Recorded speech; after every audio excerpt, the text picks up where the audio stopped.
এটা সুলাইমান আলাইহিস সালামের ঘটনার মধ্যে আছে। আসাব ইবনে বারখিয়া একটা জিন বলল না যে বিলকিস রানী এখানে আসার আগেই এই সিংহাসনটা আমার কাছে কে আনতে পারবা? তো একটা জিন বলল আমি পারবো।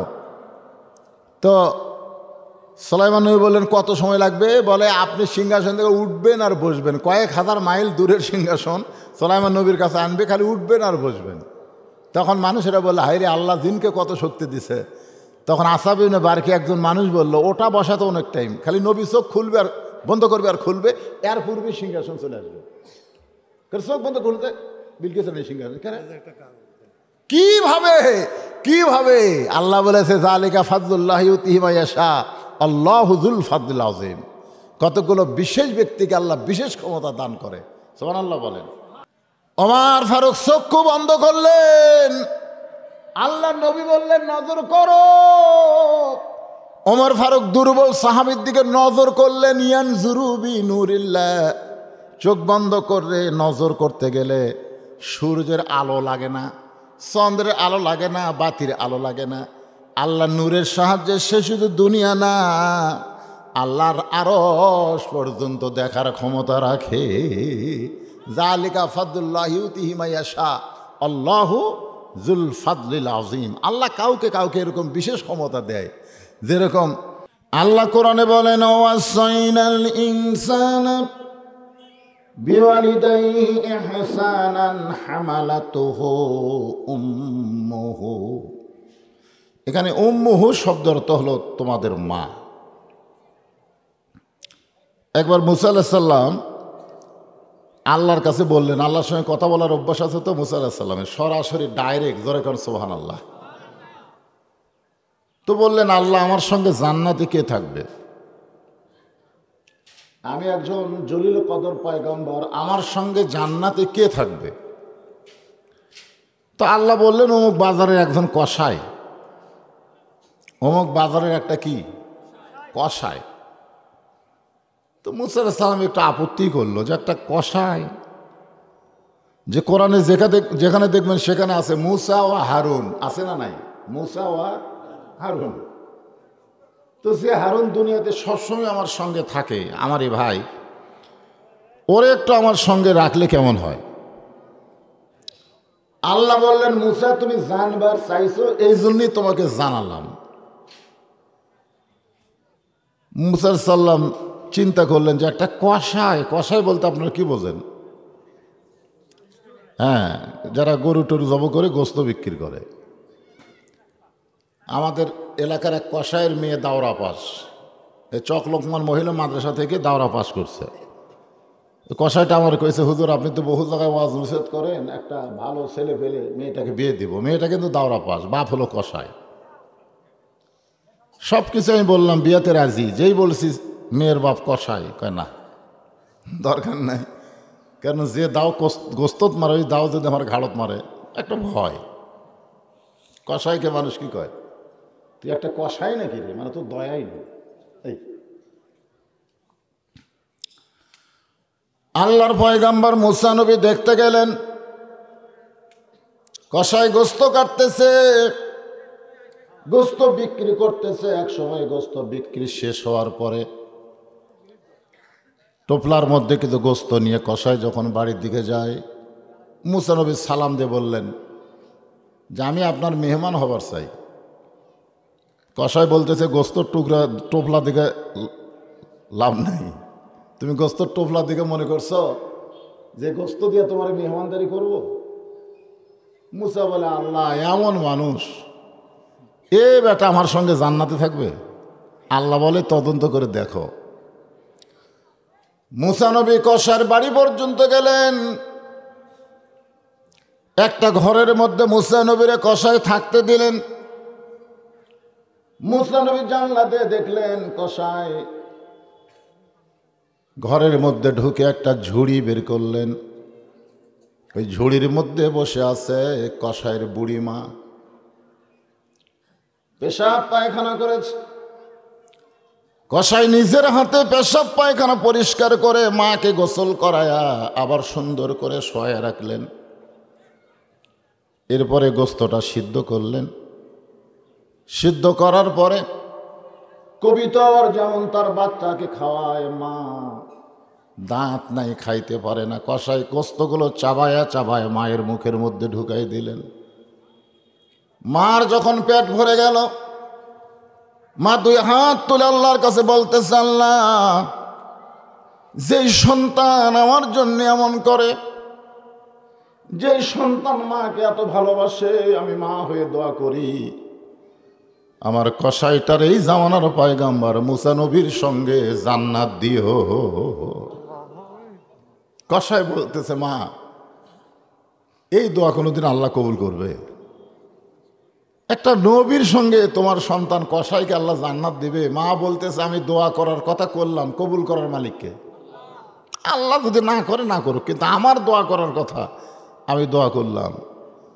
মুসা নবী ঘরের ভিতর থেকে ডাক দিলেন, কসাই ভাই, তোমার মায়ের দোয়া আল্লাহ কবুল করেছে, আমি হলাম মুসা নবী। ধরে কোন সুবহানাল্লাহ। সেই মা সমস্ত কাজকামের মায়াকে উপেক্ষা করে আল্লাহ রাসূলের মহাব্বত এবং পবিত্র কোরআনের আকর্ষণে আমার সামনে যারা বসে আছেন সবাইকে অন্তরের অন্তঃস্থল থেকে আমি শুভেচ্ছা জ্ঞাপন করছি।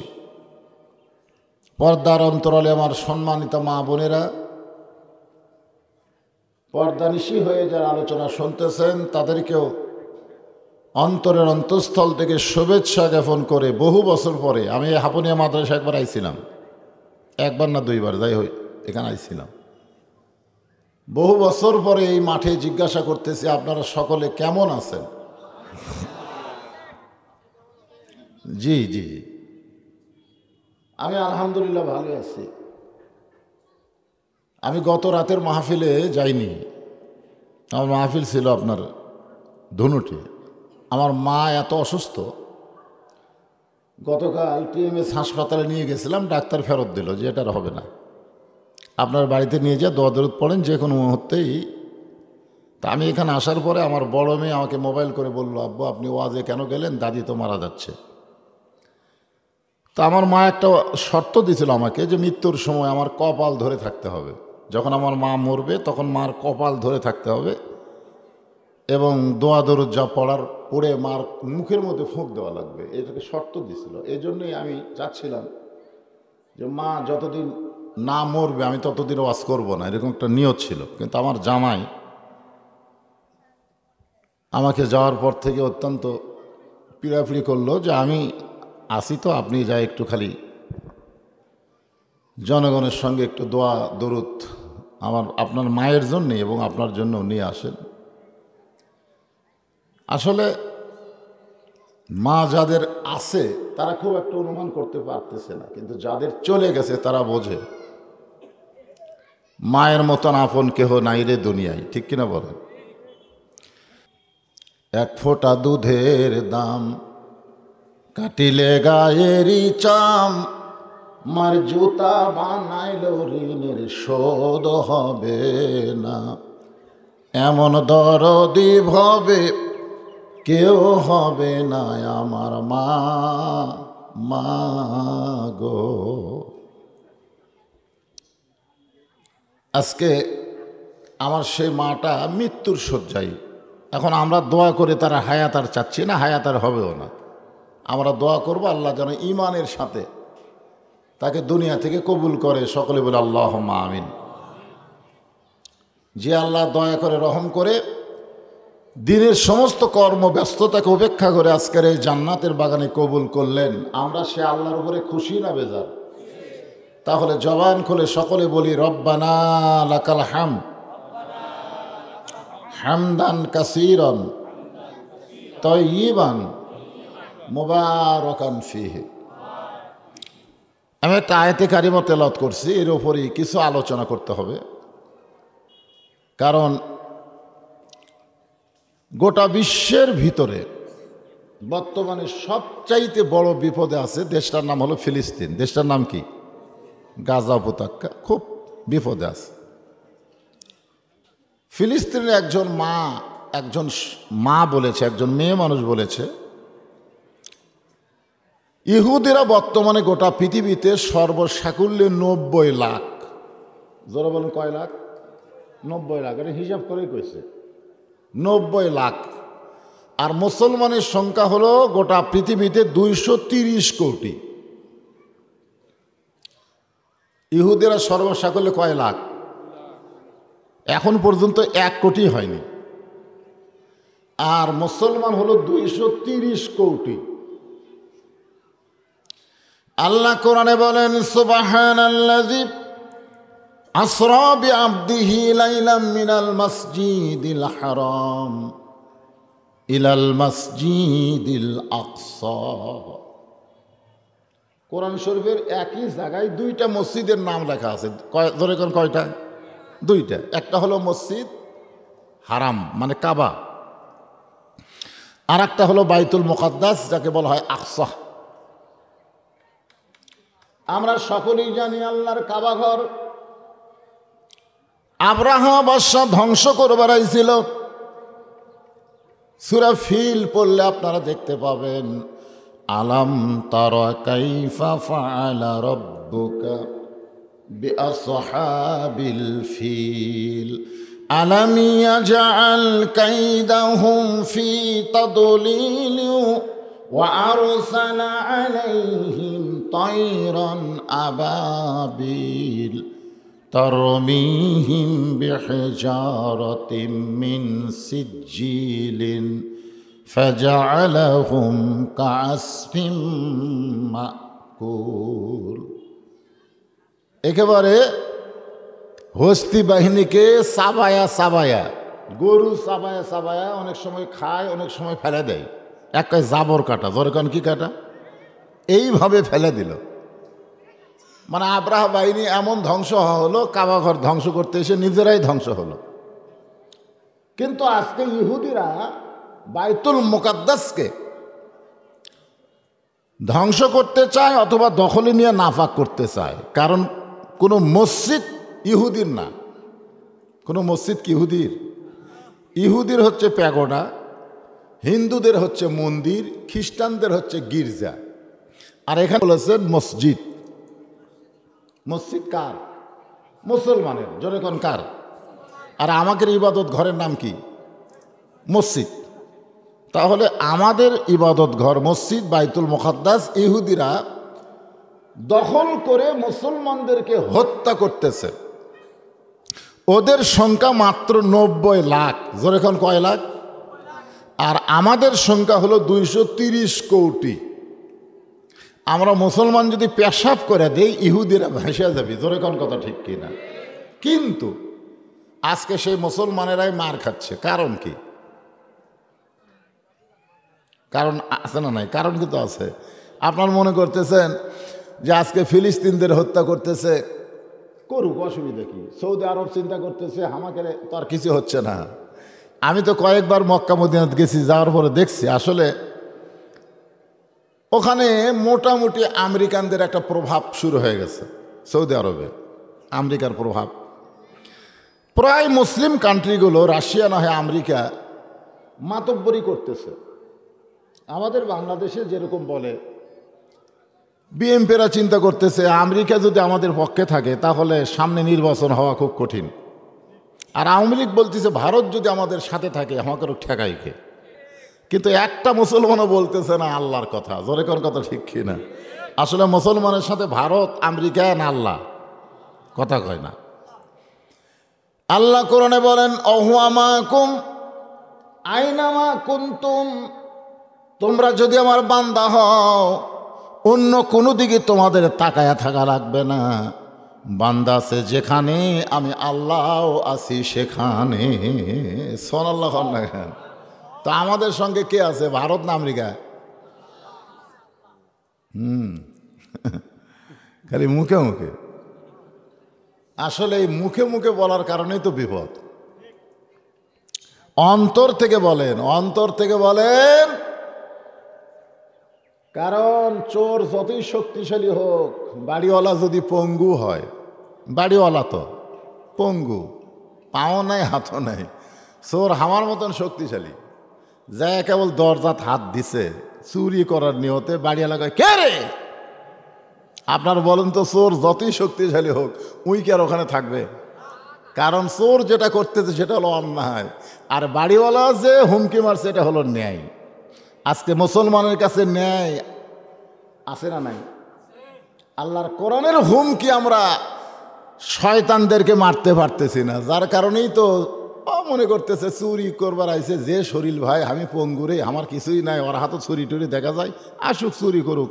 ইন্নাল্লাহ মা সাবিরিন, ধৈর্যশীলদের সঙ্গে আল্লাহ আছে। গোটা বাড়ি চুরি করে নিয়ে গেছে, একটা বড় কেড়েও কয়নি। আজকে বাংলাদেশের মুসলমানের অবস্থা হচ্ছে তাই, আমাদের সব কিছু বেঈমানেরা দখল করতেছে, অথচ আমরা কেড়ে শব্দটা উচ্চারণ করতে পারতেছি না। জোরে কোন কথা ঠিক কিনা? আসেন, আল্লাহ কোরআনে বললেন, ওয়ালা তাকুলু লিমান ইউকতালু ফি সাবিলিল্লাহি আমওয়াতুন বাল আহয়াউ ওয়ালাকিন লা তাশউরুন। আল্লাহু আকবার।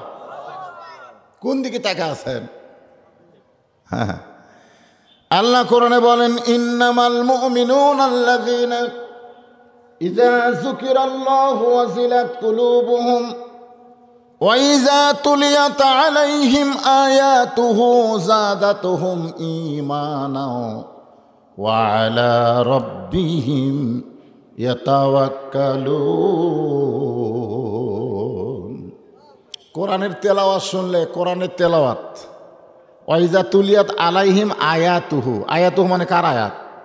কোরআনের আয়াতের তেলাওয়াত শুনলে যাদাতুহুম ঈমানান, আল্লাহ তাদের ঈমান বাড়া দেয়। আজকে আমাদের ঈমান বাড়ার লক্ষণ কি চুপ থাকা? আজকে আমরা চুপ হয়ে গেছি। চোরে চুরি করে লিয়ে যাক বাবা, ওর সাথে গন্ডগোল করে লাভ কি? ইন্নাল্লাহ মা সাবিরিন, ধৈর্যশীলদের সঙ্গে কে আছে? কোন ধৈর্যশীল? হ্যাঁ,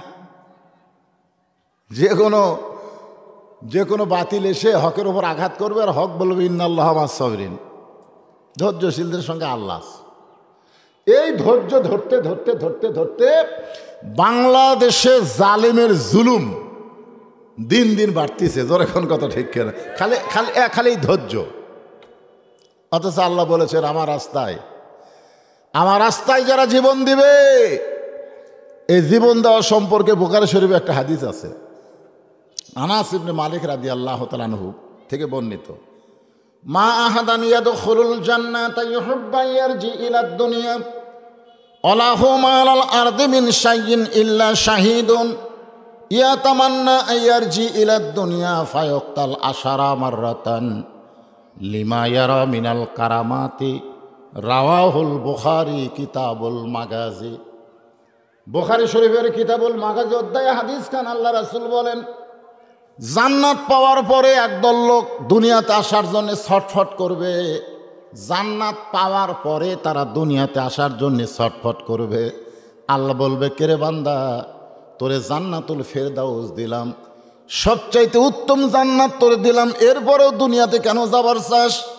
বান্দা বলবে, আল্লাহ এই জান্নাত তুমি আমাদেরকে দিয়েছো তোমার রাস্তায় শহীদ হওয়ার কারণে।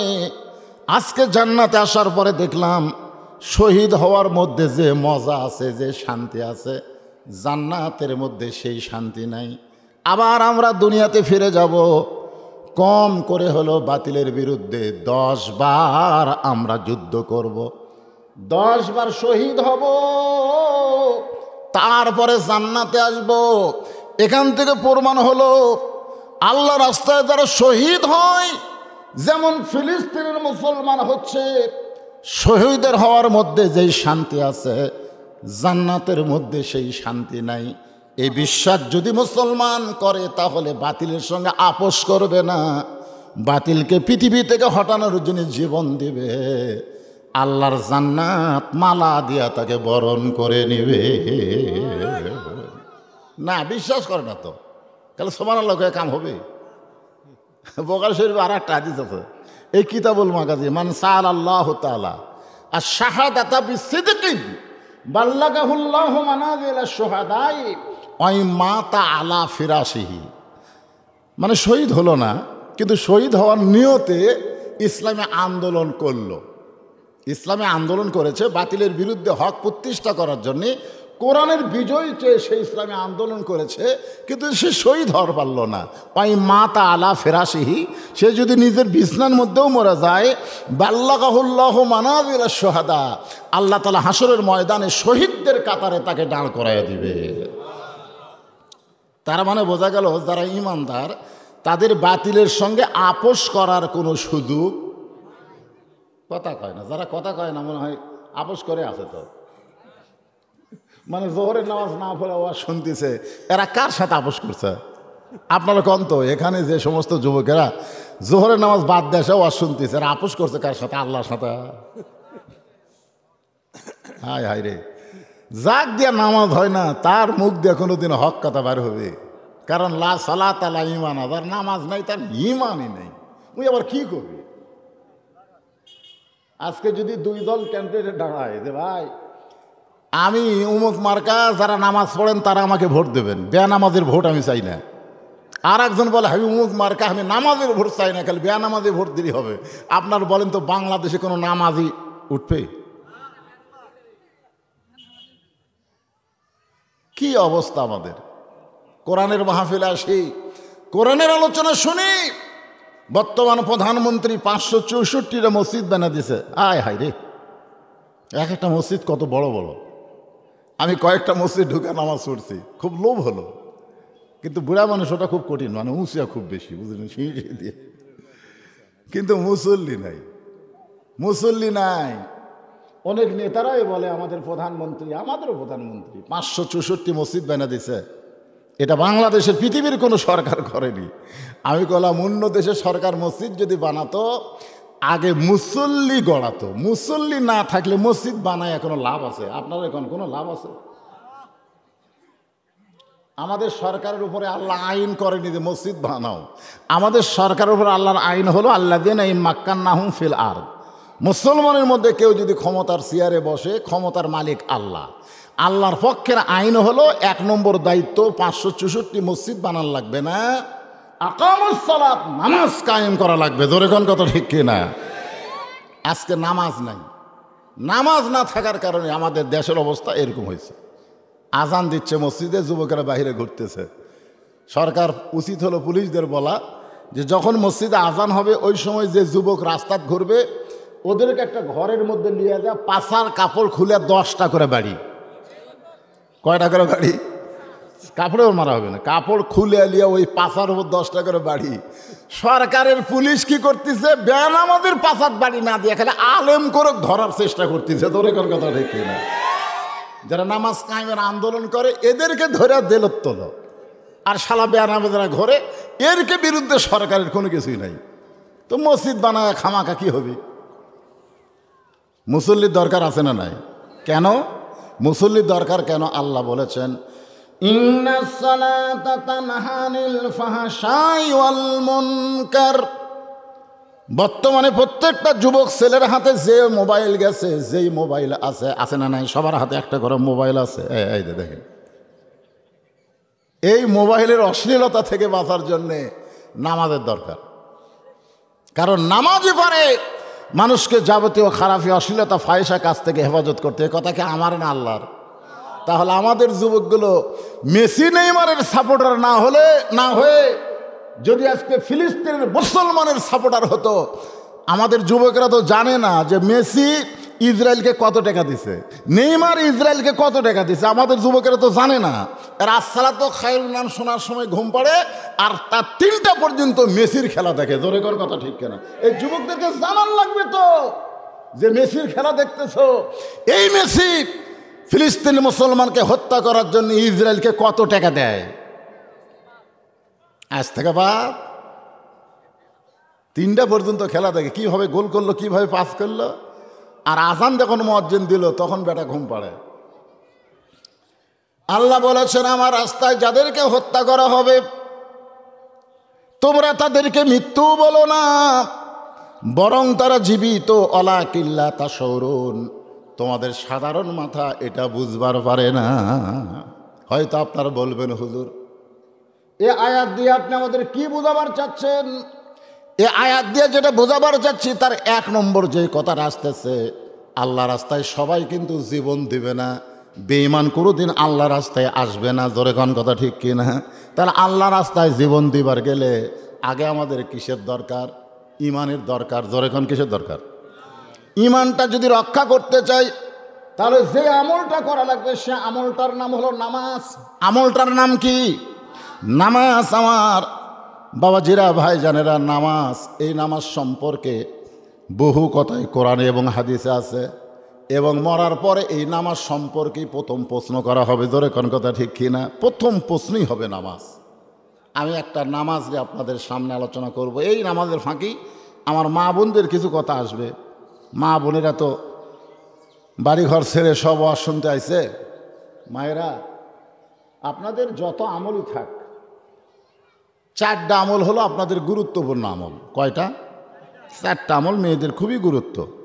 তার মধ্যে একটা হলো পর্দা, একটা হলো স্বামীর কথা মতো চলা, একটা হলো 5 ওয়াক্ত নামাজ পড়া, আর একটা হলো রমজান মাসে রোজা রাখা। এই 4টা আমল মেয়ে মানুষ করবি, কোনো ওয়াসনা লাগবে না। কারণ 4টা আমল করলে 8টা জান্নাত আল্লাহ দিয়ে দিবি। জোরে কেন সুবহানাল্লাহ। খাদিজাতুল কুবরা আল্লাহ রাসূলের হাত ধরে বলতেছি, ইয়া রাসূলুল্লাহ, যে কোনো সময় তো আমার মরণ হবে, তা আমি মরি যখন যাব, আমার যদি খুশির কোনো খবর আছে? আল্লাহ রাসূল বলতেছে, খাদিজা, কি খুশির খবর আপনি শুনবেন? বলে, মরার আগে একটা খবর দেন, যে খবরটা শুনে আমি যেন খুশি মতো মরবার পারি। আল্লাহ রাসূল বলেন, খাদিজা, এই দুনিয়াতে 10 জন পুরুষকে আল্লাহ জান্নাতের সার্টিফিকেট দিছে। কয়জন? 10 জন নারীকেও আল্লাহ জান্নাতের সার্টিফিকেট দিছে। পুরুষের মধ্যে 1 নম্বর হলো আবু বকর, আর নারীদের মধ্যে 1 নম্বর হলো খাদিজাতুল কুবরা। সুবহানাল্লাহ কন্যা। হ্যাঁ, খাদিজা আমাদের কে হয়? মাও হয় রে, উম্মাহাতুল মুমিনিন, সমস্ত মুমিনদের মা। ইসলামকে স্বাবলম্বী করার জন্য, এই যে ইসলাম নিয়ে আমরা আজকে আসি দুনিয়াতে, ইসলাম প্রতিষ্ঠার ব্যাপারে, স্বাবলম্বী করার ব্যাপারে খাদিজা হলো 1 নম্বর। জোরে করেন সুবহানাল্লাহ। যতগুলো সম্পদ ছিল সব আল্লাহ রাস্তায় উনি দিয়ে দিয়েছেন ইসলামের জন্য। আমাদের মা খাদিজা জান্নাতের কয় নম্বর? 1 নম্বর। আল্লাহ রাসূল একটু কৌতূহল করে বললেন, খাদিজা, নারীদের মধ্যে 1 নম্বর জান্নাতি আপনি, পুরুষের মধ্যে 2 নম্বর জান্নাতি ওমর, 3 নম্বর ওসমান, 4 নম্বর আলী। এখন নারীদের মধ্যে 2 নম্বর কে হলে ভালো হয়? মানে রাসূল একটু রহস্য করে বলতেছে। তো খাদিজা বলতেছে, ইয়া রাসূলুল্লাহ, 2 নম্বর আমার মেয়ে ফাতেমাকে দিলেই ভালো হয়। মানে আমি মা হয়ে 1 নম্বর, ফাতেমা হলো 2 নম্বর। আল্লাহ রাসূল একটু আশ্চর্য হয়ে বললেন যে আপনার গর্ভ থেকে আল্লাহ 4টা মেয়ে দিছে। কয়টা মেয়ে? 4টা মেয়ে দিছে, জয়নাব, রোকেয়া, কুলসুমা। আপনি ওই 3টার কথা না বলে সরাসরি ফাতেমার কথা বললেন কেন? খাদিজা বললেন, ইয়া রাসূলুল্লাহ, আপনি তো বাবা, আপনি বুঝবেন না। আল্লাহ রাসূলকে খাদিজা বলতেছেন, আপনি বাবা, আপনি বুঝবেন না। কোন সন্তান কেমন এইটা বাবা জানে না, এইটা জানে তার মা। বাবা আনন্দে মাতিয়া সাগরে ভাসাইয়া সেই যে চইলা যায় খবর লয় না। মাজন ধরিয়া উদরে কতই কষ্ট করে, 10 মাস পরে পায় প্রসবের বেদনা। এমন দরদি ভবে কেউ হবে না আমার মা। মা গো, আমি মা হয়ে বলতেছি ফাতেমা 1 নম্বর। সুবহানাল্লাহ না কেন? হ্যাঁ, আল্লাহ রাসূল বলেন, খাদিজা, আপনি যাকে জান্নাতের 2 নম্বর ঘোষণা করতে বলতেছেন সে তো জান্নাতি নয়। খাদিজা বলে, ফাতেমা জান্নাতি নয় তাহলে কি? বলে, ফাতেমা হচ্ছে জান্নাতি নারীদের নেত্রী। এ নম্বরের মধ্যে খাওয়া আছে। খাদিজা বলতেছে, আমি মা হয়ে 1 নম্বর, বেটি হয়ে নেত্রী। এটা মানানসই হলো? মা হয়ে হলো 1 নম্বর, আর মেয়ে হলো নেত্রী। এটা একটা কেমন হলো? আল্লাহ রাসূল বলেন, খাদিজা, আপনি 1 নম্বরই থাকতে পারবেন, নেত্রী হতে পারবেন না। কারণ নেত্রী হওয়ার যে গুণ সেটা ফাতেমার আছে, আপনার নেই। খাদিজা বললেন, ইয়া রাসূলুল্লাহ, কোন আমলের কারণে ফাতেমা নেত্রী হলো? আল্লাহর নবী বললেন, পর্দা। জোরে বলেন, নাম কি? পর্দা, ফাতেমা হলো পর্দানিশী, আপনি কিন্তু তেমন পর্দানিশী না। আপনার চেহারা, আপনার নাকের সাইজ, চোখের সাইজ, মুখের সাইজ দুনিয়ার বহু মানুষ বলবার পারে, কিন্তু ফাতেমার মুখের সাইজ কেমন, গায়ের রং কেমন, এটা দুনিয়ার কোনো পুরুষ বলতে পারে না। আমার মায়েদের জন্যে এই সামান্য কথা বললাম। মা সাইদাতুন নিসা জান্নাত ফাতেমার সঙ্গে যদি জান্নাতে যাবার চান, তাহলে আপনাদের 1 নম্বর আমল কিন্তু পর্দা। জোরে কোন কি? পর্দা মানে কি বোরকা? না, পর্দা মানে বোরকা না। পর্দা মানে আমি ঘরের মধ্যে এখানে যখন কিছুক্ষণ রেস্ট নিলাম, ওই বাসাওয়ালা আমাকে বললো, হুজুর আমি আফ্রিকায় ছিলাম, আফ্রিকায় মুসলমানকে আমি দেখছি, ওই মুসলমানেরা এমন একটা বোরকা পরে, যেই বোরকার মধ্যে আমাকে বাংলাদেশের 10 জন মেয়ে মানুষ ঢোকান যাবে।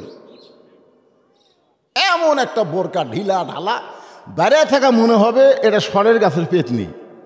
একটা মরদ মানুষ ভুলে একবার তাকালে দ্বিতীয়বার তাকাবে না। এটার নাম হলো পর্দা।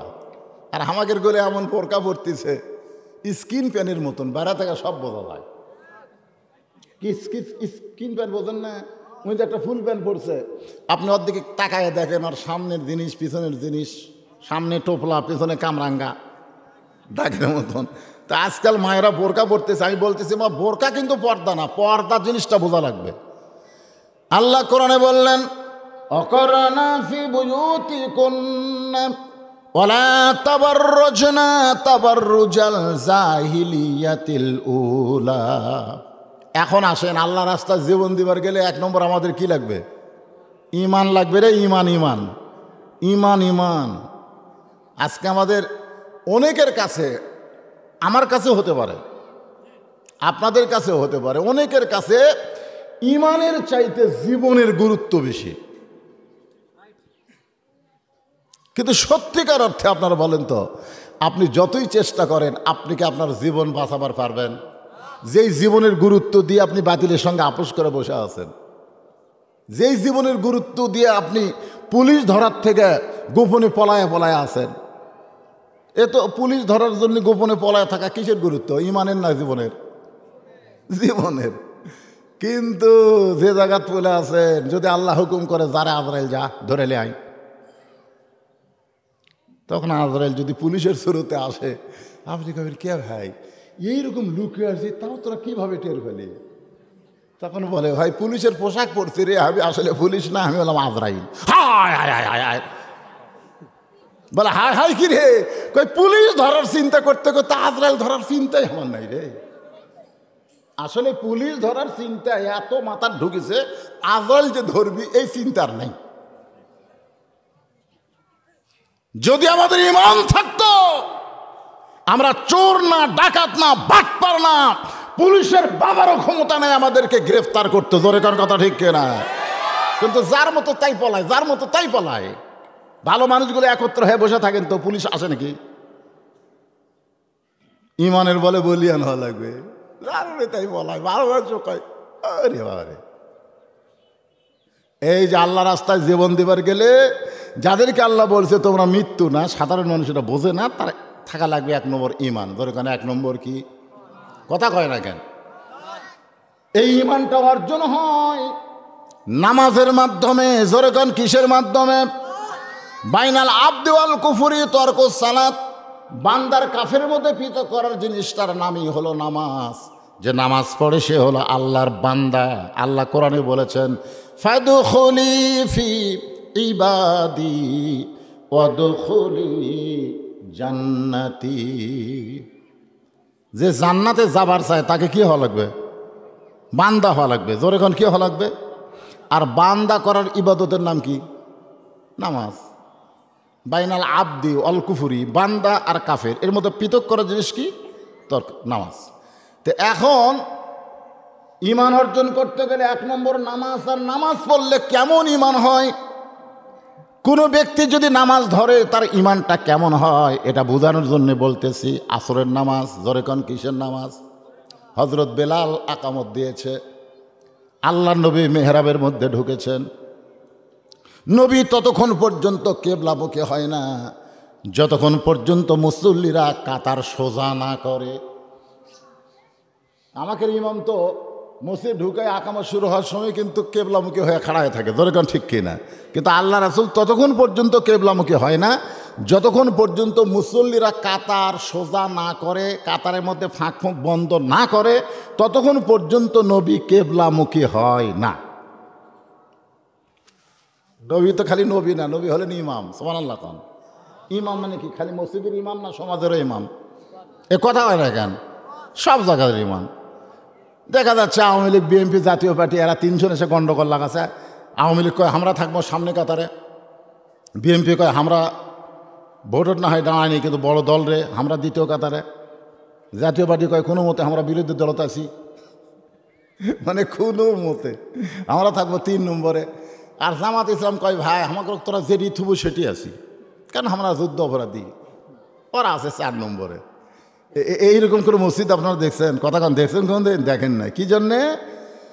মসজিদের ইমাম আল্লাহর নবী বলেছেন আবু বকরের কাছে বেলাল, কালোর কাছে ফর্সা, ফর্সার কাছে কালো, ধনীর কাছে গরিব, গরিবের কাছে ধনী, পাও ফাটা পাও তেলতেলা, সব কাতারবদ্ধ হও। ধরে কোন ঠিক কিনা? কাতারের মধ্যে ফাঁক থোয়া চলবে না, ফাঁকের মধ্যে শয়তান মাথা বের করে থাকে, ওই ফাঁকটাও বন্ধ করো। আল্লাহ রাসূল যখন বেলাল বলেছেন কদ কামাতিস সালাহ, কদ কামাতিস সালাহ, এমন সময় দেখে সামনে একজন সাহাবী, সামনে কাতারে একজন সাহাবী বসে আছে। কদ কামাতিস সালাহ বলার পরেও সাহাবী উঠতেছে না। সঙ্গে সঙ্গে আল্লাহর নবী কোরআন থেকে তেলাওয়াত করলেন কুমু লিল্লাহি কানিতিন। এর বাংলা অর্থ হলো কুম মানে কি? দাঁড়াও। কুম মানে কি? দাঁড়াও। লিল্লাহি কার জন্যে? কানিতিন মানে কি? বিনয়ের সাথে, আনুগত্যের সাথে। এখন আপনারা বলেন আল্লাহ বলতেছে দাঁড়াও, আর ওই সিয়ারত বসে আছে, এরা কোরআনের আয়াতের সাথে ওই কি একমত? তো সিয়ারত বসে আছে কেন? আপনাদের মসজিদের মধ্যে সিয়ার নাই? আছে? সিয়ার ছাড়া নামাজে হয় না? আজ থেকে 20 বছর আগে সিয়ার দেখছেন? চেয়ারম্যান সাহেব দেখছেন? হ্যাঁ না, আমাদের বাংলাদেশের কোনো মসজিদে 10 বছর আগে সিয়ার আসলো? এই নতুন এই আমনারি খুব থেকে হলো। কারণ নামাজের মধ্যে যে কয়টা ফরজ তার মধ্যে একটা ফরজ হলো দাঁড়াইয়ে থাকা, নামাজ পড়া। ধরে কোন কথা ঠিক কিনা? দেখেন কত বড় বেয়াদবি, সিয়ারত বলছে।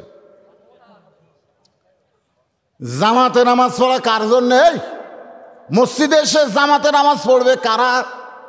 মাজুর ব্যক্তির জন্য জামাত লাগবে না, তুমি যেখানেই পড়ো সেখানেই পড়ো, সমস্যা নাই। কেবলমাত্র সুস্থ ব্যক্তির জন্য জামাত লাগবে।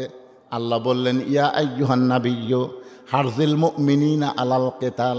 হে রাসূল, আপনার পিছনে যারা জামাতবদ্ধ হয়ে নামাজ পড়ে তাদেরকে আপনি স্ট্যান্ডিং আর্মি হিসাবে গড়ে তোলেন। কারণ যে কোনো সময় মক্কার কাফের মদিনা আক্রমণ করতে পারে, আর মদিনা যদি আক্রমণ করে নামাজ দিয়া, দোয়া দিয়া, রোজা দিয়া, যাকাত দিয়া আপনি মদিনা রক্ষা করতে পারবেন না। ওই কাফেরদের বিরুদ্ধে অস্ত্র ধরা লাগবে, হুকুমকার। তাহলে জামাতে নামাজ পড়বে কারা? যারা সৈনিক, সৈনিকের মতো যারা, এই বুড়া তোরা ভাঙ্গা চোরা 60 বছর সরকারি চাকরি করেন, আপনি বসে থেকে বেতন খাবেন। 60 বছর পরে আপনি মসজিদে কেন জামাতে যাওয়া লাগবে? আপনি 60 বছর পর্যন্ত যৌবন বয়সে 5 ওয়াক্ত নামাজ জামাত আদায় করছেন, বুড়া বয়সে নামাজ যদি নাও পড়বার পারেন আল্লাহ পেনশনের সওয়াব দিবি। ধরে কথা কর না কেন? সরকারের চাইতে আল্লাহর দয়া কম না বেশি? অনেক বেশি। ও জুয়ান বয়সে 420 করছে আর বুড়া বয়সে সিয়াল্লে মসজিদত গেছে, আর কি মারবার। নবী তাকায় দেখে মসজিদের ডান পাশে একজন সাহাবী বসে আছে। আল্লাহ নবী বললেন কুমু লিল্লাহি কানিতিন, আল্লাহর জন্য দাঁড়াও। ওই সাহাবী ছোট বাচ্চার মতন কান্না শুরু করে দিস। নবী বলে কান্দো কেন? বলে ইয়া রাসূলুল্লাহ, হযরত বেলাল যখন আজান দিয়েছে, আজান শোনার সঙ্গে সঙ্গে আমার মন বলতেছে বাড়িতে নামাজ পড়। আমার মন। আল্লাহ রাসূল বলে তোমার মন কেন বলে বাড়িতে নামাজ পড়? সাহাবী বলতেছে আজকে 3 দিন হয়ে না খাওয়ার কারণে আমার দেহটা এত দুর্বল হয়ে গেছে, আমি দাঁড়াবার চাই কিন্তু আমার মাথা ঘুরমি দেয়। আমি দাঁড়াবার চাই কিন্তু মাথা কি করে? চক্কর মারে। এই জন্যই আমি বসা বসা নামাজ আদায় করতে চাই। আল্লাহ রাসূল ওই সাহাবীর 3 দিন না খাওয়ার কথা শুনে 3 দিন না খাওয়ার কথা শুনে ওসমান গনি বললেন, লব্বাইক ইয়া রাসূলুল্লাহ, এখন আপনাদের কাছে আমার প্রশ্ন হলো, অনেকগুলো সাহাবী থাকতে নবী ওসমানকে ডাক দিলেন কেন? কারণ নবী হিজরত করে মদিনায় যায়, নবী খালি নবী নাই, নবী একটা রাষ্ট্র গঠন করলেন। সে রাষ্ট্রের ধর্মমন্ত্রী হলেন আবু বকর, সেই রাষ্ট্রের আইনমন্ত্রী হলেন হযরত ওমর, সেই রাষ্ট্রের অর্থমন্ত্রী হলেন ওসমান গনি, সেই রাষ্ট্রের শিক্ষামন্ত্রী হলেন হযরত আলী। জোরে কর সুবহানাল্লাহ। আপনারা কি মনে করছেন মক্কার 13 বছর নবী কলেমার দাওয়াত দেয়, মুসলমান হতে মাত্র 320 জন, আর হিজরত করে মদিনার 8 বছর 10,000 সাহাবী নিয়ে নবী মক্কা বিজয় করেছেন। বর্তমানে বাংলাদেশে মক্কার ইসলাম চলতেছে, মক্কার ইসলাম, মদিনার ইসলাম। 8 বছরে 10,000 লিয়া গোটা মক্কা বিজয়। গভীর রাত্রে যে মক্কা থেকে মদিনাত গেছিল সেই মক্কা আবার বিজয় হবে। সুবহানাল্লাহ কবেন না? আজকে আমাদের দেশে কোন ইসলাম চলতেছে? মক্কার ইসলাম। সারা জীবন ওয়াজ করলে একজনও নামাজি হবি না। নবীর ওয়াজে মাত্র 320 জন হচ্ছে, আর আমরা কি বক্তারে? চিন্তা করছেন? একটু মনোযোগ দিয়ে কথাগুলো শুনবেন। অর্থমন্ত্রী ওসমান গনি বললেন, ইয়া রাসূলুল্লাহ, নবী বললেন তোমার ভাই আজকে 3 দিন হলে না খেয়ে আছে। এই 3 দিন হলে না খাওয়ার কারণে তার শরীরটা এত দুর্বল হয়ে গেছে। আল্লাহ তোমাকে এত সম্পদ দিছে, তোমার দেওয়া আল্লাহ দেওয়া সম্পদ থেকে তোমার ভাইরে তুমি কিছু দিয়ে দাও। সুবহানাল্লাহ খান। নবী কিন্তু এখানে একটা মারাত্মক কথা বলছে, আল্লাহ তোমাকে এত সম্পদ দিছে। এখান থেকে প্রমাণ হলো সম্পদের মালিককে। আর জোরে জোরসে বলুন। সবাই বিশ্বাস করে বলতেছে না, ঝাঁকির মাথাত বলতেছে। সম্পদের মালিক আল্লাহ যদি হয় তাহলে আমি কি?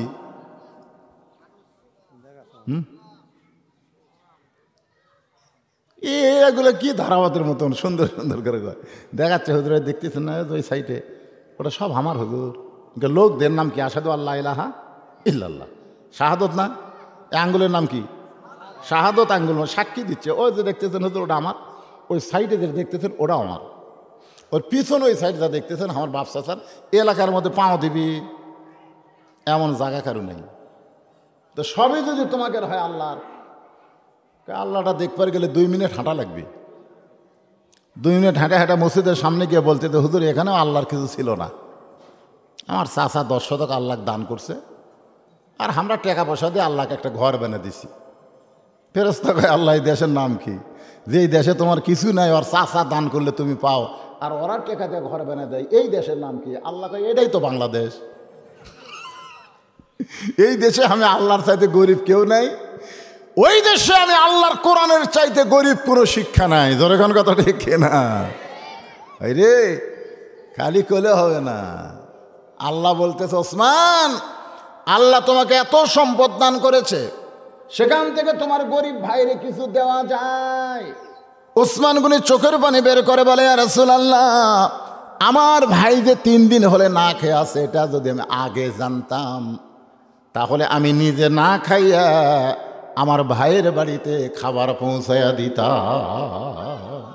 আপনার বলেন তো, অর্থমন্ত্রী যে কথা কইছে, লিমা তাকুলু মালা তাফআলুন, তার মুখের কথার সাথে আমলের মিল আছে? আছে? আজকে আমাদের নেতারা কিন্তু বলবে গরিবের বন্ধু, সমাজসেবক, জনদরদী, মুখ দিয়ে যা কয় কর্মের সাথে মিল আছে।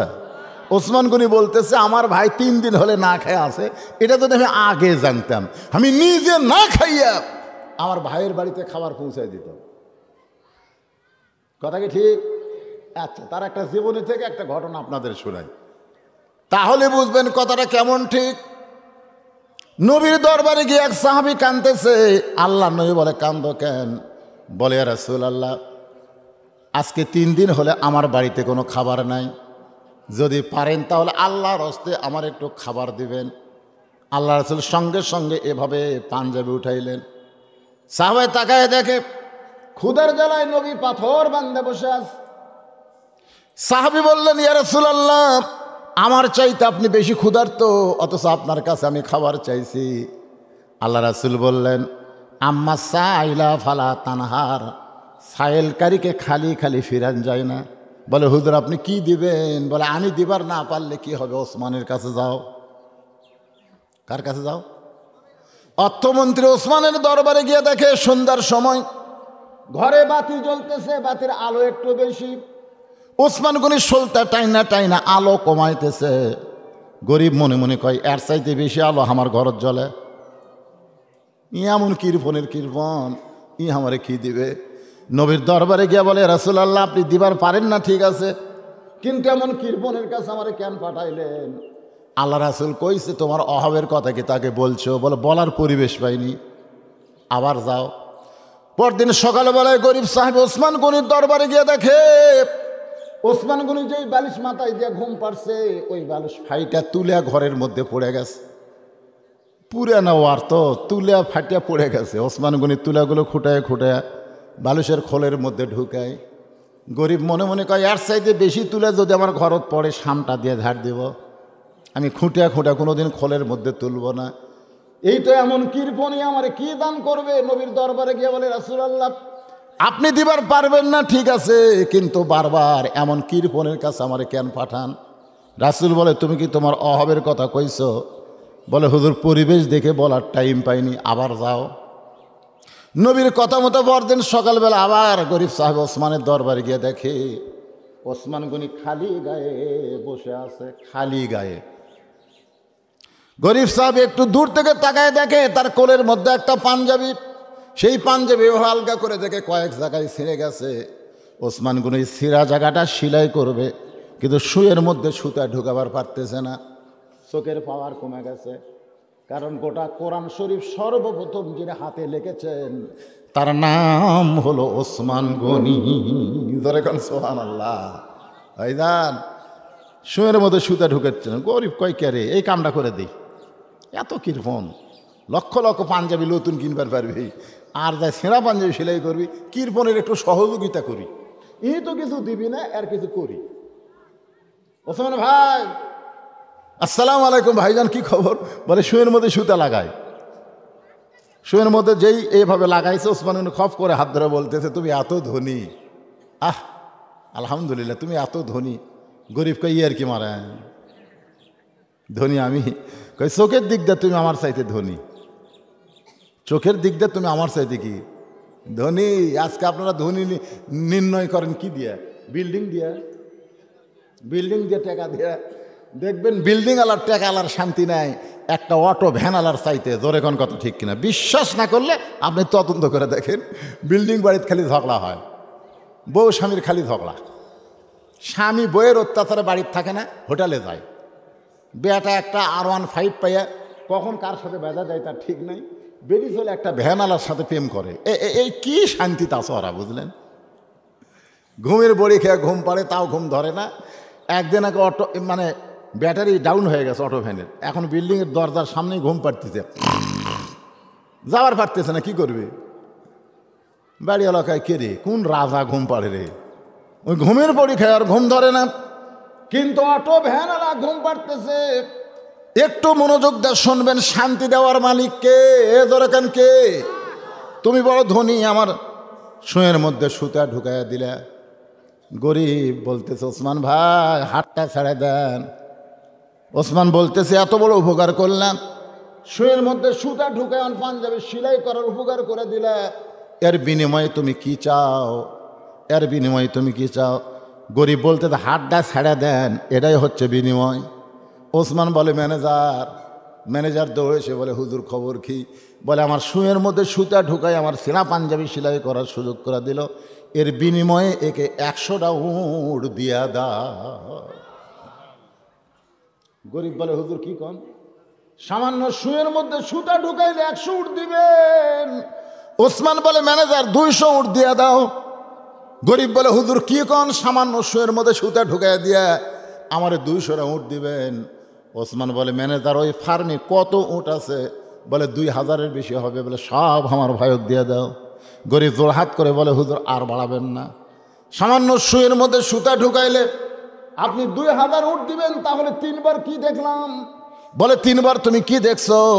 প্রথম দেখলাম আলো বেশি, সলতা টাইনা আলো কমাইলেন, তারপরে দেখলাম খোলফাইটা বালুস তুলা পড়ে গেছে, আপনি সেই তুলা খোলের মধ্যে ঢুকাইলেন, তারপরে দেখলাম সেরা পাঞ্জাবি সেলাই করতেছেন।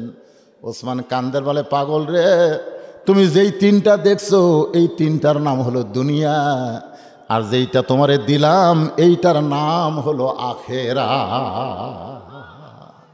তোমারে যে 2000 উট দিলাম এটা হলো আখেরা, আর আমার ঘরের আলো কমান। দুনিয়াতে আলোর কি দরকার? আলোর কি দরকার? আজকে আমার মা যদি মারা যায়, কবরের মধ্যে কি আলো থাকবে? কতক্ষণ আলো থাকবে? এই দুনিয়াতে আলোর কোনো জায়গা নেই, দরকার নাই। এই দুনিয়ার আরামের বালিশের কোনো দরকার নাই, এই দুনিয়াতে ভালো পাঞ্জাবির কোনো দরকার নাই। তোমার যে দিলাম এইটা হলো আখেরাত। ওসমান হলো আখেরাতের কাঙ্গাল। আল্লাহ আখেরাতে যেন ওসমানকে দিয়ে দেয়। এমন অর্থমন্ত্রী বলতেছে যে আমার ভাই 3 দিন হলে না খেয়ে আছে, এটা যদি আমি আগে জানতাম, নিজে না খাইয়া আমার ভাইয়ের বাড়িতে খাবার পৌঁছাইতাম। আল্লাহ রাসূল বলেন, এই সাহেব, এই আজকে বসে বসে নামাজ পড়ো। আজকে কি করো? বসে বসে নামাজ পড়ো। 3 দিন হলে না খাওয়া মানুষকে সিয়ারের কথা, আমি তো বসে নামাজ পড়া যাবে, শুয়ে থেকে নামাজ পড়া যাবে, সিয়ারের কথা আপত্তি করছি, আবার তার মনে করেন না। রাসূল বললেন, তাহলে বসে বসে নামাজ পড়ো। নামাজ শেষ করে ওসমানের কাছে যাইও, ওসমান তোমাকে এমন দেওয়া দিবে তোমার আর কোনো দিন না খেয়ে থাকা লাগবে। সাহাবী ছোট বাচ্চার মতন কাঁদতেছে। আল্লাহ রাসূলকে কান্দো কেন? বলে, কান্দার কারণ হলো, ইয়া রাসূলুল্লাহ, ইয়াকা নাবুদু ওয়া ইয়াকা নাস্তাইন, আমার ঈমান আমাকে শিক্ষা দিয়ে মরে যাব। আমি না খাই আছি, এটা ওসমান না জানলেও, আপনি না জানলেও আল্লাহ জানে। কথা কন না কেন? কথা কন। আমি যে 3 দিন হলে না খাওয়া, এটা কি ওসমানও জানার লাগবে কে? আমি তো প্রত্যেক দিন প্রত্যেক রাকাতে পড়তেছি, ইয়াকা নাবুদু ওয়া ইয়াকা নাস্তাইন, আল্লাহ তোমার গোলামি করি, তোমার সাহায্য চাই। আমি তো সবসময় বলতেছি, যতক্ষণ আমার ঈমান বলবে, শোনেন, নামাজ পড়া ঈমান কি হয় দেখেন, যতক্ষণ আমার ঈমান বলবে আল্লাহ আমাকে খাওয়াবে, আল্লাহ আমাকে দিবে, ততক্ষণ পর্যন্ত আমি না খাইয়া খাইয়া মরে যাব, কিন্তু আল্লাহ ছাড়া ওসমানের দরজাত আমি যাব না। ঈমান কিছু বুঝলেন? রাসূল বলতেছে নামাজ পড়া যাও ওসমানের কাছে, আর এই বেটা রাসূলকে মনে হয় তালিম দিচ্ছে। এই 6টা সিজার করে একসাথে উঠলো কেন?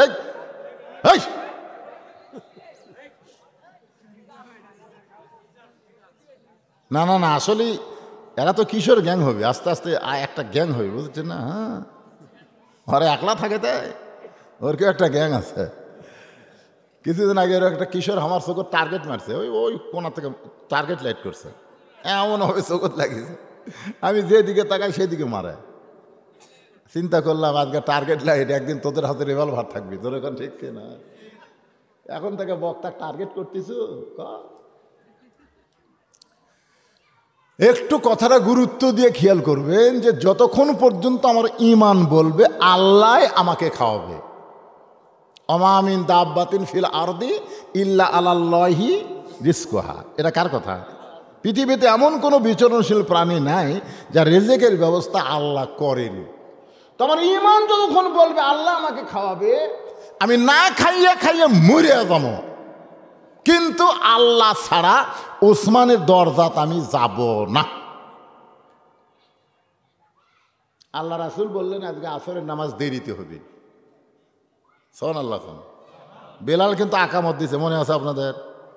কত কামাতে সালা পর্যন্ত চলে গেছে, আর এটি যাই জ্ঞানদাম শুরু হচ্ছে। আল্লাহ রাসূল বলতেছে আজকে আসরের নামাজ দেরিতে হবে। এই কথা বলেই রাসূল মেহরাব থেকে গরিব সাহাবী, ওই দুর্বল সাহাবীর দিকে যাচ্ছে, দুর্বল সাহাবীর কাছে যাচ্ছে, নবী যাচ্ছে। ওমর ফারুক জুব্বা টানে ধরে বলতেছে, ইয়া রাসূলুল্লাহ, ইয়া রাসূলুল্লাহ, আপনার জুতার পরশে আল্লাহর আরশ ধন্য হয়ে যাবে। আপনি লাইলাতুল মেরাজে জুতার পরশে আল্লাহর আরশ ধন্য হয়ে যায়, আর আপনি এই দুর্বলের কাছে যাবেন কেন? খেলে আমাকে হুকুম করেন। চ্যাং ধোলা করে আপনার কাছে নিয়ে আসতেছে। আল্লাহ রাসূলকে সাহাবীরা এত ভালোবাসে, সুবহানাল্লাহ বলেন। আল্লাহ রাসূল বলল, ওমর তোমার দুই চোখ দিয়ে তুমি যাকে দুর্বল দেখতেছো আসলে ওটা দুর্বল নয়, বরং তুমি তৃতীয় চোখ দিয়ে দেখো। এই দুই চোখ দিয়ে লয়, আর একটা চোখ আছে, ইত্তাকু ফিরাসাতাল মুমিনিনা ফাইন্নাহু ইয়ানজুরু বিনূরিল্লাহ। আজকে বাংলাদেশের মুমিনদের তৃতীয় চোখ নাই। তৃতীয় চোখ যদি আমাকে থাকতো তাহলে আজকে আমরা এক মুহূর্তের জন্য, একটা সেকেন্ডের জন্য বাতিলের সঙ্গে আপোষ করতাম না। বাতিলের সঙ্গে আপোষ করতে যদি আপনি মরে যান আপনি জাহান্নামে হবেন, জোরে করার কথা ঠিক কিনা? আর হকের পক্ষে থাকতে গিয়ে যদি আপনি মারা যান আপনি শহীদ হয়ে যাবেন। আল্লাহ রাস্তায় যাদেরকে হত্যা করা হয়, আল্লাহ রাস্তায় যারা জীবন দেয়, আপনি কি খবর চাচ্ছেন?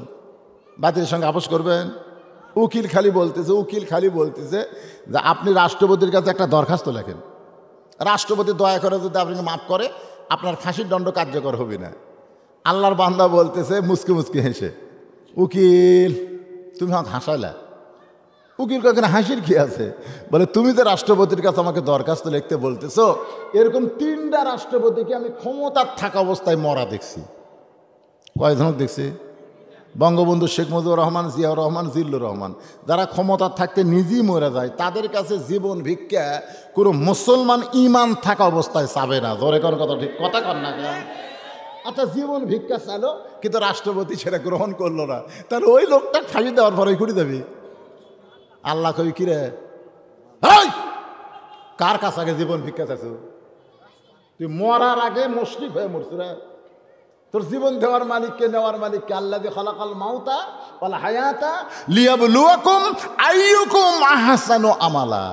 সবচাইতে সুন্দর আমল হলো বাতিলের সঙ্গে আপোষ না করে হকের পক্ষে 1 ঘন্টা ঈমান নিয়ে বাঁচা ভালো। জোরে কোন কথা ঠিক কিনা? সবচাইতে ঈমান। যতই চেষ্টা করেন আপনি বাতিলের সাথে আপোষ করে চলছেন, আর খ্রিস্টানের সাথে করেন, আর ভারতের সাথে করেন, আর আমেরিকার সাথে করেন, আপনি বাঁচতে পারবেন না। মাইকেল জ্যাকসন বাঁচার জন্য কি চেষ্টা করলো?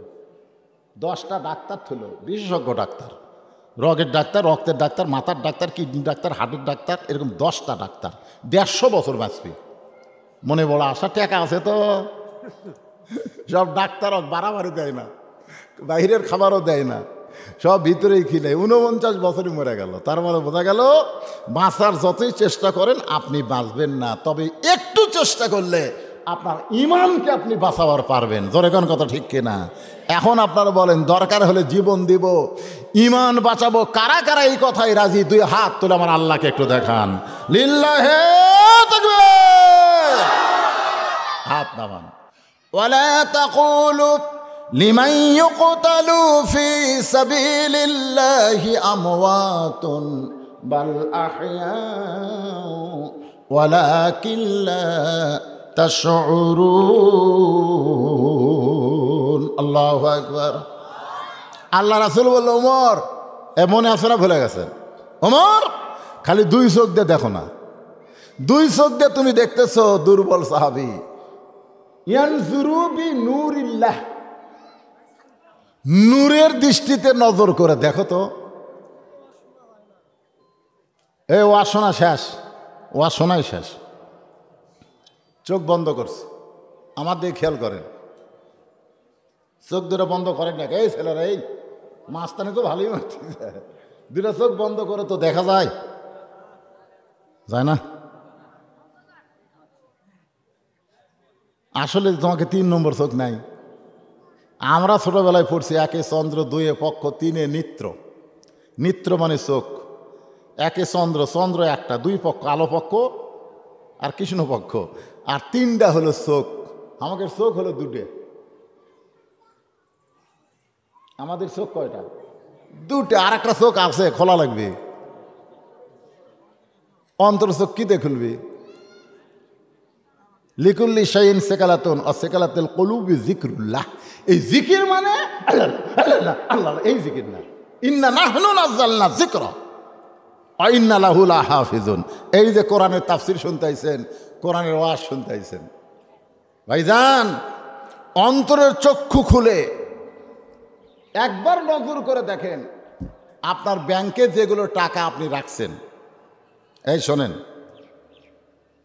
আমার মা কিছু টাকা তার আছে, আমি কিন্তু আমার মায়ের নামে এতিমখানা করছি। আপনার মিডিয়ার ব্যক্তিরা জানে, এরা যায়, ওরা কিছু আমার মাদ্রাসার দানও করে আলহামদুলিল্লাহ।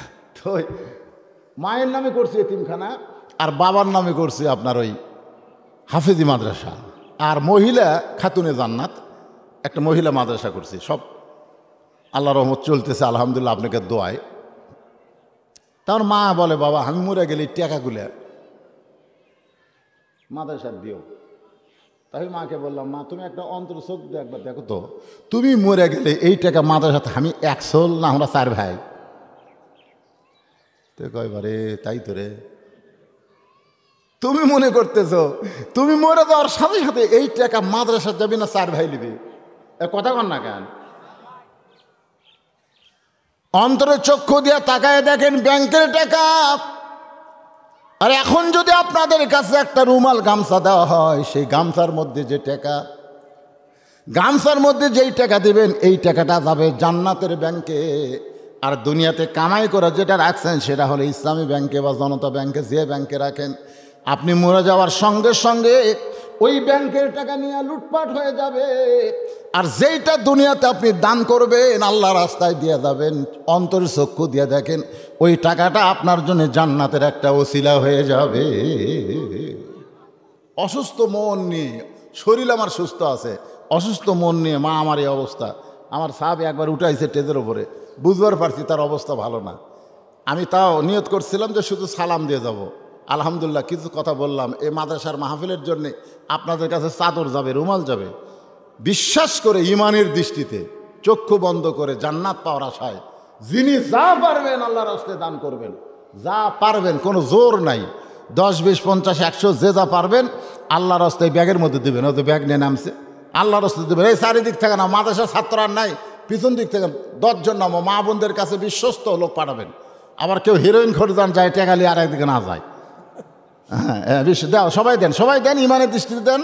ওসমান গনি কিন্তু কি বাতির আলো বাড়ায় নাই, ওসমান গনি আরামের বালিশ বানায় নাই, ওসমান গনি নতুন পাঞ্জাবি বানায় নাই, কিন্তু 2000 উট আল্লাহ রাস্তায় দিয়ে দেয়। কারণ এটা হলো আখেরাতের সম্বল। আখেরাতের সম্বল মনে করে সবাই দিয়ে দাও বাবা, সবাই দিয়ে দাও। একটু জিকির করেন, লা ইলাহা ইল্লাল্লাহ, লা ইলাহা ইল্লাল্লাহ, লা ইলাহা ইল্লাল্লাহ, লা ইলাহা ইল্লাল্লাহ, লা ইলাহা ইল্লাল্লাহ। দেন, সবাই দেন, সবাই দেন। বাপ মা যাদের কবরে গেছে, বাপ মার কবরকে জান্নাত বানানোর জন্যে এই মাদ্রাসায় একটা কোরআন শরীফ দান করেন তো। একটা কোরআন শরীফ মাত্র 500 টাকা। আপনি 500 টাকা দান করবেন, আপনার বাপ মার কবরকে জান্নাত বানানোর জন্যে যথেষ্ট হয়ে যাবে। একটা 500 টাকা লোড দেবেন, একটা কোরআন দানের সব পাবেন। এখানে অনেক আল্লাহর বান্দা আছে যাদের বাপ মা কবরে চলে গেছে, বাপ মা রুহের মাগফিরাতে 500 টাকা দেবেন, একটা কোরআন দানের সব পাবেন। আদায়ের কথা শুনলে ওয়াজ কিন্তু শেষ হয় নাই। ওমর ফারুককে আল্লাহ রাসূল কি বললেন? চোখ বন্ধ করো। নবী দুর্বল সাহাবীর দিকে যাবার চাচ্ছে, ওমর ফারুককে বললেন চোখ বন্ধ করো। মনে নাই তো? আজ তো আসেই, ওটা বসে করেন কেন? বসে থাকাই টাকা দেন, ওটা লাগবে না আপনাদের। ব্যাগ নিয়ে গেছে, সবাই দেন, যিনি যা পারেন আল্লাহ রাস্তায় দেন। আমার মায়েরা প্রাণ খুশি করে দান করবেন, আমি দোয়া করে দেব। মা খাদিজার সঙ্গে যেন আল্লাহ পাক আপনাদের জান্নাত দেয়। সর্বপ্রথম ইসলামের জন্য খাদিজা দান করেছে, আবার সর্বপ্রথম নবীর হাতে খাদিজাই ঈমান গ্রহণ করেছে। আল্লাহ রাসূল বললেন, খাদিজা আপনি আমার বিবি হয়ে আমাকে নবী বলে স্বীকার করলেন।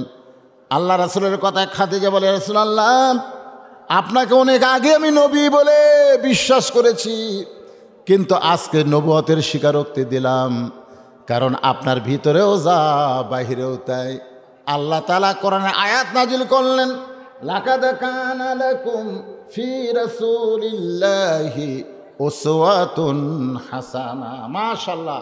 বাপ-মার রুহের মাগফিরাতে 2টা কোরআন বাবদ 500 হাজার টাকা 2জন ব্যক্তি কোরআন শরীফ বাবদ দান করেছে। আল্লাহ তোমার নবীর মাদ্রাসায় একটা কোরআন শরীফ বাবদ 500 টাকা যে দান করলো, যে নিয়তে দান করলো, আল্লাহ তার নেক নিয়ত নেক আশাকে আল্লাহ আপনি কবুল করেন।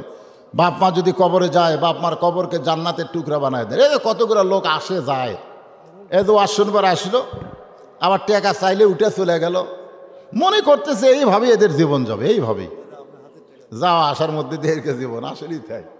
চলতে পথে বাপ মার জন্য দোয়া চাই। কোরআন শরীফ বাবদ 500 টাকা দান করছে, আল্লাহ কবুল করেন। আর একজন কোরআন বাবদ 500 টাকা দান করছে, আল্লাহ কবুল করেন। চলতে পথে 2 দিন থামিলাম, যাবার কালে একজন আরো দেখা না পাইলাম। ও আমার সাদের মালা যাই রে ছিঁড়ে, রইব না আর বেশি দিন তোদের মাজারে। এ যাওয়া আসা, আসতেছে যাচ্ছে, এরে খেলতাম আসা। 2 কান্দের 2 ফেরেশতা বলতেছে, রে তোর যে শয়তানি স্বভাব, তুই কোরআনের মাহফিল ওয়াজ শুনিস, টাকা চাইলেই উঠিস, তোর কান্দ তো আমার থাকবারই মন চায় না। এ কথাগুলো শোনেন, ফেরেশতা আছে না নাই? ফেরেশতার রাগ নাই, তুই যে শয়তান রে, তাহলে আল্লাহ থাকবার কষে দেখে আমি থাকতেছি, তোর এটা একটা স্বভাব হলো, তুই ওয়াজ শোনার সময় শুনলি, টাকা চালিয়ে উঠলি, তুই একটা মানুষ খেরে, তুই মানব রূপী শয়তান রে। কিন্তু তোর কান্দ আমরা আছি বড় বেকায়দা। ধরে কন কি কায়দা, কথা কন না গায়ে। তোমার 2 কান্দে 2 মোহরি, লেখিতেছেন ডায়েরি, দলিল দেখে রায় দিবে, টাকা পয়সার নাই কারবার। সবাই বলেন আছেন আমার মুক্তার, আছেন আমার ব্যারিস্টার, শেষ বিচারের হাইকোর্টেতে তিনি আমায় করবেন পার। আমি পাপী রাসূল জাবিন্দার, মনের ঘরে তালা দিয়া। কি লেখছে? আজকের মাহফিলের সম্মানিত সভাপতি আলহাজ দবিরউদ্দিন যদিও আসে নাই, মাদ্রাসার জন্য 5,000 টাকা দান করেছে, আল্লাহ তার দানকে কবুল করেন। মাদ্রাসার এক ছাত্র 100 টাকা দান করছে, আল্লাহ কবুল করেন। আল্লাহ যিনি যে নিয়তে দান করতেছে, আল্লাহ সকলের নেক নিয়ত নেক আশাকে আল্লাহ আপনি কবুল। মাদ্রাসার জন্য দান করা লাগবে না, এই তো মাহফিল করছে, এই মাহফিলের জন্য। অনেকে আবার চিন্তা করতেছে দাখিলি মাদ্রাসা তারপর দান না, আপনারা যে মাহফিলের জন্য, কোরআনের জন্য, মহব্বতের, যিনি যা পারবেন দান করবেন, অসুবিধা নেই। আজকের মাহফিলের প্রধান অতিথি জনাব মোহাম্মদ মমিনুর রহমান ময়েন, উনি গেল কোথায়? উনি নগদে 10, বাকি 10, মোট 20,000 টাকা ধরে বলেন মারহাবা। উনি বিশিষ্ট ব্যবসায়ী, আমরা দোয়া করব আল্লাহ যেন তার ব্যবসার মধ্যে বরকত দিয়ে দেয়, ধরে কোন আমিন। ওমর ফারুক চক্ষু বন্ধ করলেন, আল্লাহ নবী বললেন নজর করো।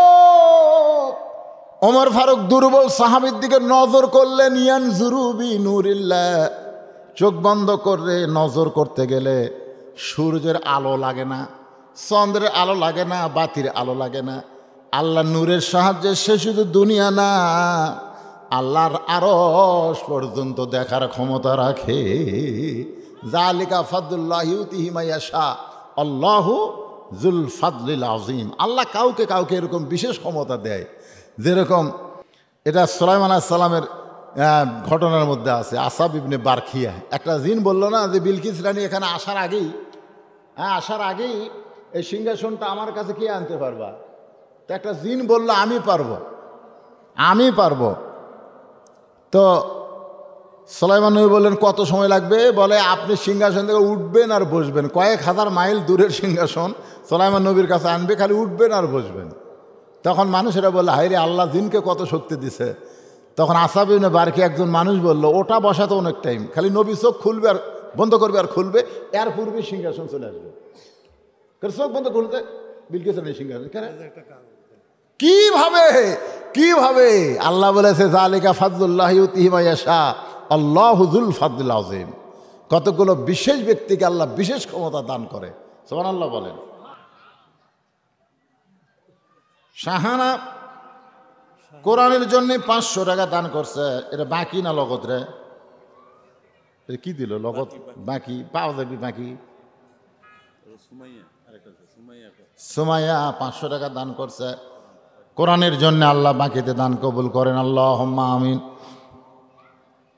তো যেটা বলতেছিলাম, চোখ বন্ধ করছে আর খুলছে, সিংহাসন হাজির, সুবহানাল্লাহ। সুলাইমান নবী বলে আসাব ইবনে বারখিয়া, এই বিশেষ ক্ষমতা আল্লাহ তোমাকে কেমনে দিল? আপনি কি কন? হযরত বেলালকে যখন কাফেররা আঘাত করতেছিল না কলেমার জন্যে, তখন বেলাল চোখ বন্ধ করলে 8টা জান্নাত সামনে হাজির হয়। আল্লাহ রাসূল বলেন, বেলাল এত নির্যাতন করলো, চামড়া তুলে ফেলে দিল, বুকে পাথর চাপায় দিল, তারপরেও তুমি কলেমা ছাড়লা না, এত কষ্ট তুমি সহ্য করলা কেমনে? বেলাল বলে, ইয়া রাসূলুল্লাহ, ওরা যখন আমাকে চাবুকের আঘাত মারে, আমি যখন দুর্বল হয়ে চোখ বন্ধ করি, তখন আমি দেখি আমার সামনে 8টা জান্নাতের দরজা। তা আমি ওই দুনিয়া থেকে জান্নাতের দরজা দেখতে দেখতে ওরা আমার কি করছে ওদিকে আমার মনই নাই। সুবহানাল্লাহ কন না কেন? আপনার মনে করতেছেন যাদেরকে শহীদ করতেছে, গুলি করতেছে, যাদেরকে হত্যা করতেছে, তাদের কষ্ট হচ্ছে? এদিকে গুলি লাগতেছে, এদিকে হত্যা করতেছে, এদিকে জান্নাত দেখতেছে। সুবহানাল্লাহ। আল্লাহ বলতে, দুনিয়া তো থাকার জায়গা না পাগলা, দুনিয়াতে কি জন্য থাকবে? আয় তোর আসল জায়গা তাই। এই জন্যে, কোন দেশেতে আছো তুমি, কোথায় তোমার বাসা, নীরবে বসিয়া আল্লাহ দেখতেছে তামাশা। বাজান একটু মনোযোগ দেন। ওমর ফারুক চোখ বন্ধ করছে। চোখ বন্ধ করার পরেই গোটা দেহ থর থর করে কাঁপতেছে। গাছের গোড়া কাটলে গাছটা যেমন ঠাস করে পড়ে যায়, হযরত ওমর তেমনি পড়ে গেলেন মসজিদ নববীর মাজায়। সমস্ত সাহাবীরা বলতেছে, ইয়া রাসূলুল্লাহ, ওমর ফারুক এইভাবে পড়ে গেল, আমরা কি করব? রাসূল বললেন, কিছুই করো না, আল্লাহ ওমরের হুঁশ ফিরাইয়ে দিবে। জোরে কোন সুবহানাল্লাহ। ওমর ফারুক যখন হুঁশ ফিরাইল, রাসূল বললেন, ওমর কি দেখলা যে এটা দেখার পরে তুমি থরথর করে এমনভাবে পড়ে গেলা? ওমর ফারুক বলে, ইয়া রাসূলুল্লাহ, নূরের নজরে তাকায় দেখি ওই দুর্বল ব্যক্তির ঈমান এত পাওয়ারফুল, গোটা পৃথিবীর বাতিল যদি তার সঙ্গে লড়াই লাগে, ওর ঈমানের কাছে বাতিল পরাজিত হবে। ধরে কর সুবহানাল্লাহ। আজকে আমাদের ঈমান লাগবে ভাইজান। হাফিজুর রহমান তাজপুর 500 টাকা দান করছে। আল্লাহ হাফিজুরের দানকে আল্লাহ আপনি কবুল করেন। জোরে বল আল্লাহুম্মা আমিন। ও মাহফিল তো গত রাত্রে হয়ে গেছে, ইসালে সব তবারকের ব্যবস্থা হচ্ছে, আদায় মাদায় সব হচ্ছে। আজকে শুধু যা উঠলো তাই। এখন আমি অসুস্থ মানুষ বাজান, মনটা খুবই অসুস্থ। মায়ের জন্য মন কান্দে, ওয়াজ হয় না। বহু নিয়ত করলাম, কিন্তু তারপরেও যা কইলাম আল্লাহ পাক আল্লাহ কবুল করুক। আল্লাহুম্মা আমিন। সকলে ইস্তেগফার পড়ে, আস্তাগফিরুল্লাহ রাব্বি মিন কুল্লি জামবি ওয়া তুবু ইলাইহি, লা হাওলা ওয়ালা কুওয়াতা ইল্লা বিল্লাহিল আলিয়্যিল আযীম। আল্লাহুম্মা সাল্লি আলা সাইয়্যিদিনা শাফিঈনা নাবিয়িনা মাওলানা মুহাম্মদ ওয়া আলা আলিহি ওয়া সাহাবিহি ওয়া বারাকা সাল্লিম। মহাসেন আল্লাহ, তোমার এক বান্দা 500 টাকা দান করছে, আল্লাহ দানকে কবুল করেন। আপনি কিছু বলুন ভাই? আচ্ছা, দোয়া করে দিলে। আল্লাহুম্মা আমিন। আল্লাহুম্মা আনতাস সালাম ওয়া মিনকাস সালাম, তাবারাকতা ইয়া যাল জালালি ওয়াল ইকরাম। আল্লাহ, মৃত্যুর দুয়ারে অসুস্থ আমার মা, যে কোনো মুহূর্তে দুনিয়া থেকে বিদায় নেবে, সে অবস্থা দেখে আজকের মাহফিলে চলে আসলাম। আল্লাহ গো, তোমার হাজারো বান্দা বান্দিরা দিনের সমস্ত কাজকামকে বাদ দিয়া আজকের জান্নাতের বাগানে উপস্থিত হইয়া ঈমান সম্পর্কে প্রথম থেকে শেষ পর্যন্ত ঈমান নিয়ে আমি আলোচনা করেছি। আল্লাহ মেহেরবানি করে আমাদের সকলকে হাকিকতের ঈমান দান করে দেন। যে ঈমান গ্রহণ করলে জীবনের মায়া হবে না, ঈমানের বড় মহব্বত হবে। যে ঈমান গ্রহণ করলে জীবন দিবে কিন্তু ঈমান দিবে না, এমন ঈমান আমাদের সকলকে আল্লাহ আপনি দান করে দেন। ওয়াজের শুরু থেকে পর্যন্ত যে আলোচনা করেছি, যদি ত্রুটি হয়, ভুল হয়, মাফ করে দিবেন, জাহাদিয়া মঞ্জুর করেন। সোনার মদিনায় নৈফা কেরাও জামবারকে কবুল করে নেন। তামাম আম্বিয়াই কেরাম, আসহাবে কেরাম, তাবিনী কেরাম, তাবা তাবিনী কেরাম, তামাম পৃথিবীর মাটির নিচে যত মুমিন মুমিনাত আছে আল্লাহ সকল আরওয়াহ ফরেহাদিয়া কবুল করেন।